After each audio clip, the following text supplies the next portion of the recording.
Uncle എന്ന് അഭിസംബോധന ചെയ്ത തായ്ലൻഡ് പ്രധാനമന്ത്രി സസ്പെൻഡ് ചെയ്തു. പ്രധാനമന്ത്രി പെയ്തോങ് തരൻ ഷിനവത്രയെ ഭരണഘടനാ കോടതിയാണ് സസ്പെൻഡ് ചെയ്തത്. കംബോഡിയയുടെ മുൻ പ്രധാനമന്ത്രി ഹുൻസെന്നുമായുള്ള ഫോൺ സംഭാഷണം പുറത്തായതോടെയാണ് നടപടി.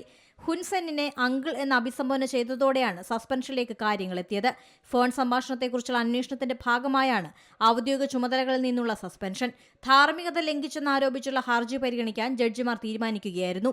2-നെതിരെ 7 വോട്ടുകൾക്കാണ് സസ്പെൻഡ് ചെയ്യാനുള്ള തീരുമാനമെടുത്തത്. കംബോഡിയയുമായുള്ള അതിർത്തി തർക്കം കൈകാര്യം ചെയ്തതുമായി ബന്ധപ്പെട്ട് പ്രധാനമന്ത്രിക്ക് സമ്മർദ്ദം ഏറി വരികയായിരുന്നു. ഇതിനിടയിലാണ് ഫോൺ സംഭാഷണം പുറത്തുവന്നത്. ഹുൻസെൻ തന്നെയാണ് 17 മിനിറ്റുള്ള സ്വകാര്യ സംഭാഷണം ഫേസ്ബുക്കിലൂടെ പുറത്തുവിട്ടത്. തായ് സൈന്യത്തോട് തികഞ്ഞ അനാദരവും കംബോഡിയയുടെ വലിയ ആഭിമുഖ്യവും കാണിക്കുന്നതാണ് പരാമർശങ്ങളെന്നാണ് ആരോപണം.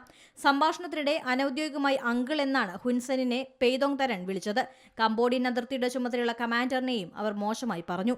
ഏറ്റവും പുതിയ വാർത്തകളും വിശേഷങ്ങളും വിരൽത്തുമ്പിലറിയാൻ സീ മലയാളം ന്യൂസ് എല്ലാ ഡിജിറ്റൽ പ്ലാറ്റ്ഫോമുകളിലും ലഭ്യം.